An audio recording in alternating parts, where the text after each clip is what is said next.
नमस्कार साथियों। इस टॉपिक में आप जानेंगे रियल टाइम खतौनी देखना। बहुत ही बेहतर तरीके से इसमें 19 कॉलम होते हैं, सभी एक एक कॉलम के बारे में आपको बताऊंगा। अगर आप ज़मीन खरीद रहे हैं या बेच रहे हैं या मान लीजिए आपकी ज़मीन कहीं है, फिर भी आपको देखना ज़रूरी है, क्योंकि मैं तो आपसे कहूँगा कि आप अपनी ज़मीन की खतौनी जो है वर्ष में एक बार अवश्य देखें, चाहे ऑनलाइन देखें चाहे तहसील से निकलवाएं। क्योंकि कई बार क्या होता है, आपकी खतौनी पे जो है गलत आदेश हो सकते हैं या अन्य बंदा कोई अपना नाम करवा लेता है ज़मीन। कई बार ऐसा होता है कि ठीक है ना, और ऐसा होता है इसलिए 32/38 धारा है। ठीक है ना, चलिए मैं आपको पूरा खतौनी समझाता हूँ। 2 पार्ट में खतौनी है, आप एक भी चीज़ मिस नहीं करेंगे। ठीक है।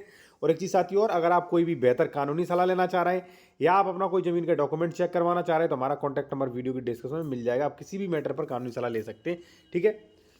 अब साथियों, सबसे पहले मैं आपको बता दूं खतौनी। देखिए साथियों, यहां पे आप देखेंगे खतौनी उद्दड़ अप्रमाणित प्रति। देखिए, जो आप ऑनलाइन निकलवाते हो, साइबर कैफे वाले से निकलवाते हो, वो अप्रमाणित प्रति होती है। वो मात्र देखने के लिए होती है, प्रविष्टियां देखने के लिए होती है, कोर्ट के किसी कार्य के लिए मान्य नहीं होगी। जैसे मान लीजिए आप दाखिल खारिज में दे रहे हो तो मान्य नहीं होगी। 32/38 है, संशोधन है, धारा 24 है, 138 है। ठीक है। यानी कि रेवेन्यू में ये मान्य नहीं होगी, क्योंकि भाई वो तो अपनी तहसील वाली लेते हैं, जिसमें देखिए तहसील वाली में क्या होता है, भौमिक अधिकार वर्ष खुले होते हैं। ठीक है। और वहाँ पे लगान खुला होता है, और वो जो है प्रमाणित प्रति बोली जाती है। ठीक है। हालांकि प्रविष्टियां सेम होती हैं। ठीक है। लेकिन वो प्रमाणित या अप्रमाणित, अप्रमाणित आप देख सकते हो, लेकिन ये कोर्ट में मत लगाइए। अगर लगाते हो तो भाई अधिकारी आपको डांटेगा। ठीक है। अब साथियों चलते हैं आगे। देखिए साथियों, जब भी आप जमीन खरीदें तो यहाँ पे कई चीजें देखने होती हैं। सबसे पहले क्या साथियों, ग्राम, तहसील, अपना जिला और फसली वर्ष। यहाँ पे केवल और केवल फसली वर्ष मेन है कि आप किस फसली वर्ष का रिकॉर्ड चेक कर रहे हो। ठीक है। और ये है आपका खाता संख्या। खाता संख्या चेंज होता रहता है, इसमें घबराने की बात कोई नहीं है। अगर मान लीजिए चेंज वगैरह हो गया तो घबराने की बात कोई नहीं है। ठीक है।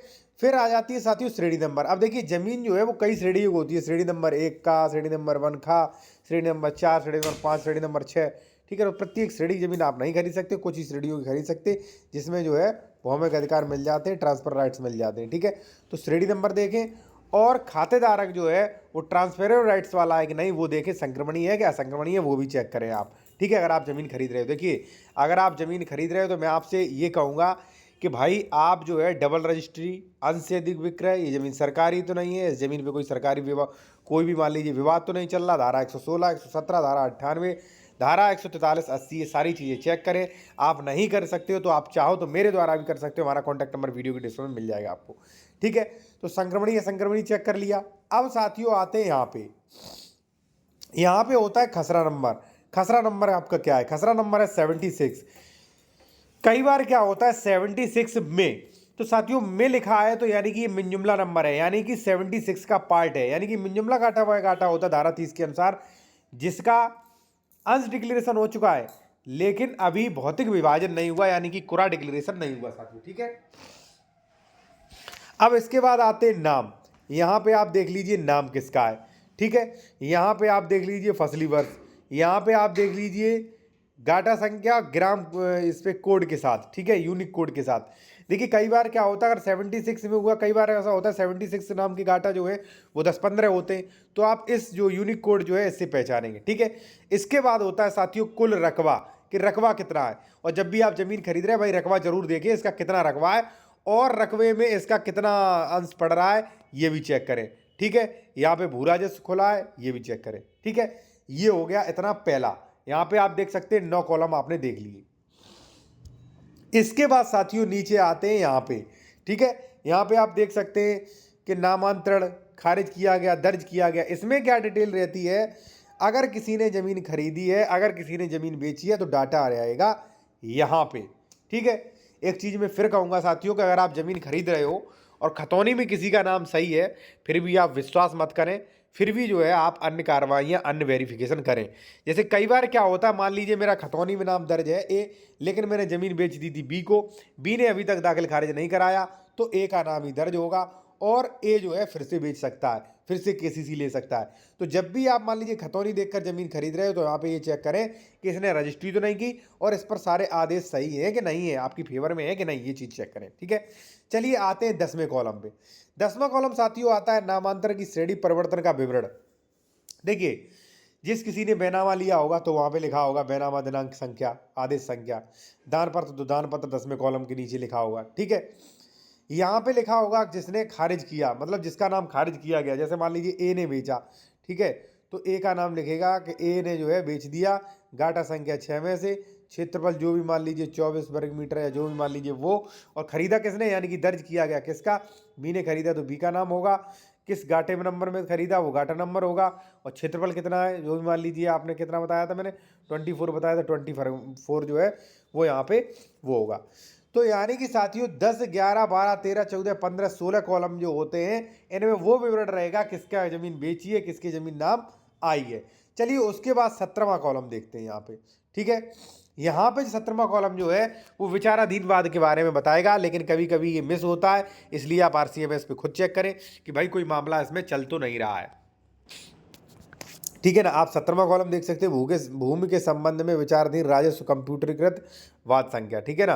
तो इसमें आप चेक कर लीजिए कि भाई इसमें जो है कोई मैटर चल तो नहीं रहा है, ठीक है, वरना आने वाले समय में दिक्कत हो, ठीक है। मैं तो ये कहूँगा कि भाई जब आप ज़मीन खरीदते हो तो आप 10 लाख रुपए की ज़मीन खरीदते हो, 2-3 हज़ार रुपये अगर आपसे चले जाते तो कोई बड़ी बात नहीं, वेरिफिकेशन रीवेरिफिकेशन जरूर करें भाई, ठीक है, क्योंकि कई मैटर्स आ रहे हैं। अब साथियों 18 नंबर कॉलम आता है, बंधक मुक्त होने की स्थिति। इसमें क्या होता है साथियों, अगर आपकी ज़मीन बंधक होगी, ठीक है ना, तो यहाँ पे आदेश होगा। 18.1 यहाँ पे जो है जो भी मान लीजिए बंधक है उसका नाम होगा, और बंधक मुक्त होने की स्थिति के बारे में यहाँ पे 18.2 कॉलम में दिया जाएगा साथियों, ठीक है। ये 18वें कॉलम हो गए। अब आता है साथियों लास्ट कॉलम 90 कॉलम अभियुक्ति। इसमें क्या होता है, इसमें पहली बात तो रियल टाइम खतौनी से पहले के आदेशों का विवरण होता है, ठीक है। दूसरी बात, अभी इसमें क्या आदेश हुए हैं वो इसमें होता है।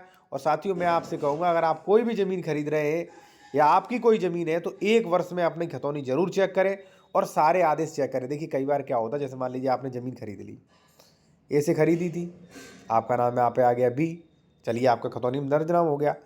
अब भैया आप आदेश जरूर चेक करें, क्योंकि कई बार क्या होता है आप बाहर रह रहे हैं या मान लीजिए आपको नोटिस शामिल नहीं हुआ और सी ने कर दिया मुकदमा बी के खिलाफ कि भाई इसने जो ऐसी ज़मीन खरीदी वो इलीगल है, इसका दाखिल खारिज ना हो। और भाई न्यायालय ने स्वीकार कर लिया, न्यायालय ने केस चलाया, समन तामील आपको नहीं हुआ, समन वहीं पे मान लीजिए नहीं पहुंचने दिया आपको, और वहीं पे एक पक्षी आदेश हो गया कि बी का नाम निरस्त करके सी का यहाँ पे नाम डाला जाए, या मान लीजिए यहाँ पे रेस्टोरेशन प्रार्थना पत्र जो है स्वीकार किया गया, बी का नाम कैंसिल करके ए का नाम ही बना रहने दिया जाए, तो यहाँ पे आदेश चढ़ा होगा।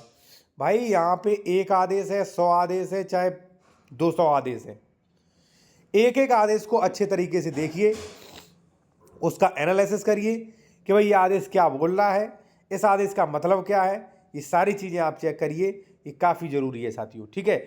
और अगर मान लीजिए आप कोई भी बेहतर कानूनी सलाह विशेषज्ञ द्वारा लेना चाह रहे हैं, या आप कोई अपनी ज़मीन के डॉक्यूमेंट चेक करवाना चाह रहे हैं, ठीक है, या मान लीजिए आप कोई ड्राफ्टिंग एप्लीकेशन वगैरह आप लिखवाना चाह रहे हैं, तो हमारा कॉन्टैक्ट नंबर वीडियो की डिस्क्रिप्शन में दिया गया है, आप वीडियो की डिस्क्रिप्शन से कॉन्टैक्ट नंबर ले सकते हैं हमारा, और आप संपर्क भी कर सकते हैं। तो साथियों मैंने आपको समझाया कि खतौनी कैसे चेक करें, ठीक है, पूरा आपको समझाया। अब कुछ चीज़ें आप ध्यान कर लीजिए, अगर आप ज़मीन खरीद रहे हो तो साथियों ज़मीन कोई बंदा आपको रजिस्ट्री दिखा रहा है डीड, तो उस डीड का वेरिफिकेशन करें और ये चेक करें कि डीड जो है उसका दाखिल खारिज हुआ नहीं। दाखिल खारिज जब हो जाए तो ये सारी चीज़ करें, ग्राम कोड, मुआवजा और फसली वर्ष, खातेदार का श्रेणी नंबर, खातेदार का वर्ग, और यहाँ पे दाखिल खारिज, और यहाँ पे भौमिक अधिकार वर्ष, खसरा, रकबा, और यहाँ पे जो है जो जो नए नाम आए हैं वो, और सभी आदेश, ये सारी चीज़ें चेक करें। और RCMS पे आप रिकॉर्ड चेक करें कोई केस तो नहीं चल रहा। ये बेहद ज़रूरी चीज़ें हैं, बेहद ज़रूरी, ठीक है ना।